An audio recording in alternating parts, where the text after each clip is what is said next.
নমস্কার বন্ধুরা, আমি মধুমিতা। আপনারা দেখছেন সবুজের সন্ধান। বন্ধুরা, এখন বসন্তকাল প্রায় শেষের পথে। আমাদের সামনে এখন বিনে পয়সায় খরচায় আমরা কিন্তু অনেক অনেক জৈব সার বানিয়ে নিতে পারবো। সেই সারটি আমরা কিভাবে বানাবো সেটি এখন আমি আপনাদের সামনে তুলে ধরছি। বন্ধুরা, তার আগে বলে নিই যে এই সারের মধ্যে কি কি আমরা পাবো।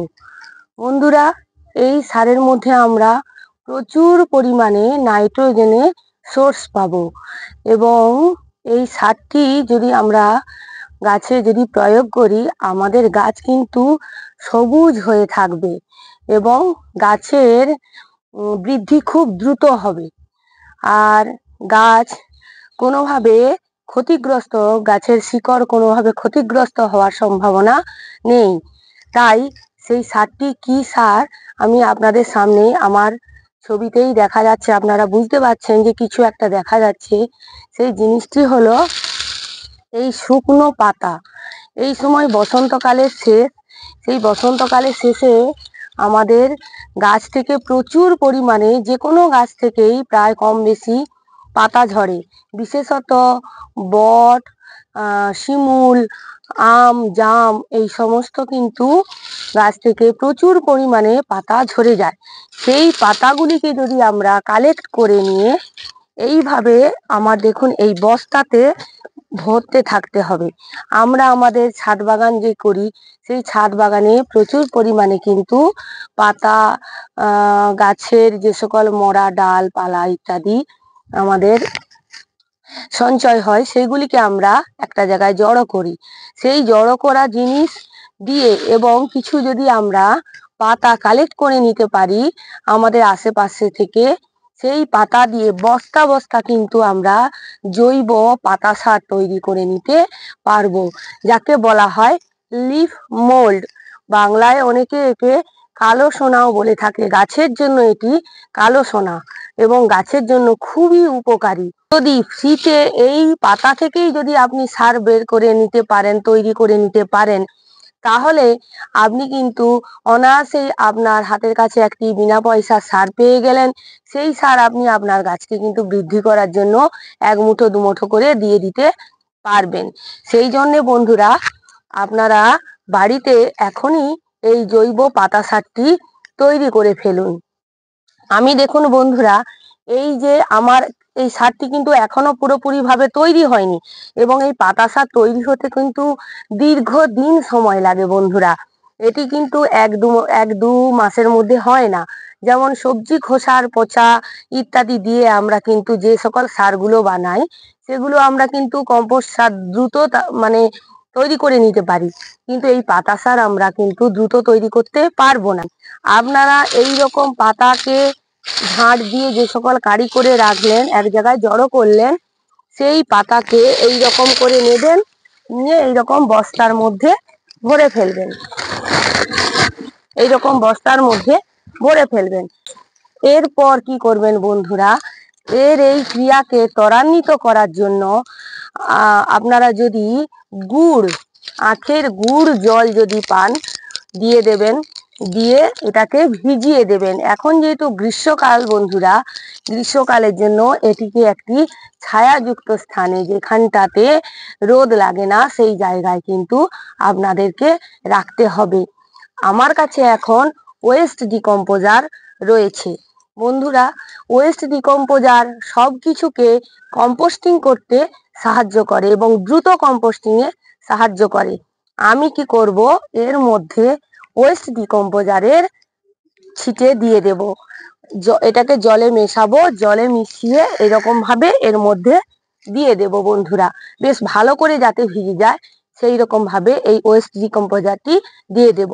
আপনাদের কাছে যদি ওয়েস্ট ডিকম্পোজার যদি না থাকে, কোনো চিন্তা করার দরকার নেই। আপনারা বাজার থেকে অল্প আখের গুড় কিনে নিয়ে আসবেন।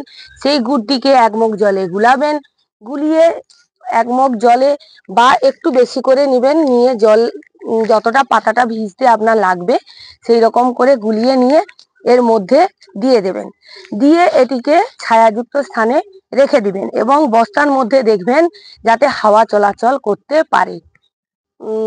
1 মাস কি 1.5 মাস অন্তর অন্তর আপনারা খুলে দেখবেন। ঘন ঘন খুলে দেখলে এই প্রক্রিয়া কিন্তু ব্যাহত হয়।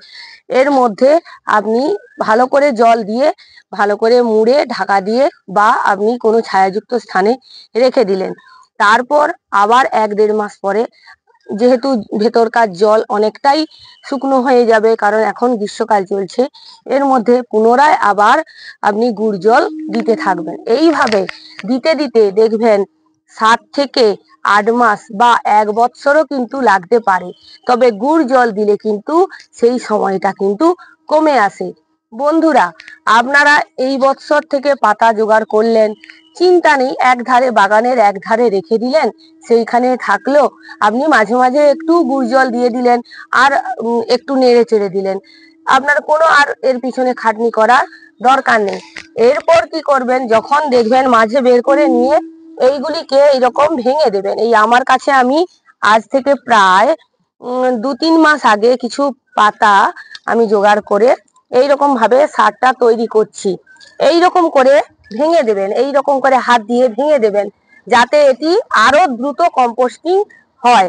এইভাবে ভেঙে দিয়ে এটি যখন আরো ছোট কণায় পরিণত হয়ে যাবে বন্ধুরা, এবং এটি পুরো যখন কালো হয়ে যাবে, ধুলোর মতো প্রায় এসে যাবে, তখন কিন্তু বন্ধুরা এটি একটি উপযুক্ত পাতা সার তৈরি হয়ে যাবে।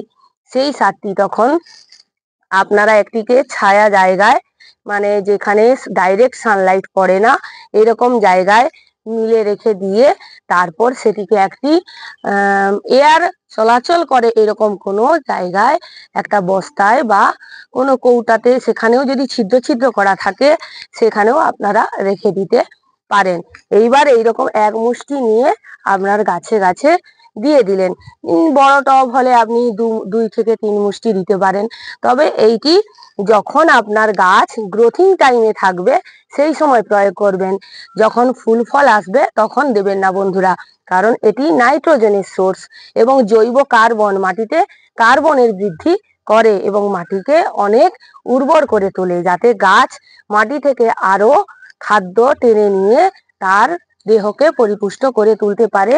সেই ক্রিয়াটি করতে সাহায্য করে এই পাতা সার। বন্ধুরা, এই ছিল আজকের ভিডিওটি যদি ভালো লেগে থাকে তাহলে আমার চ্যানেলটিকে সাবস্ক্রাইব করুন, লাইক করুন, শেয়ার করুন, কমেন্ট করুন এবং আপনারা ভিডিওটি বেশি বেশি করে শেয়ার করুন, যাতে অন্যান্যরাও আমার ভিডিও দেখে উপকৃত হয়। আপনারা সবাই ভালো থাকবেন বন্ধুরা। নমস্কার।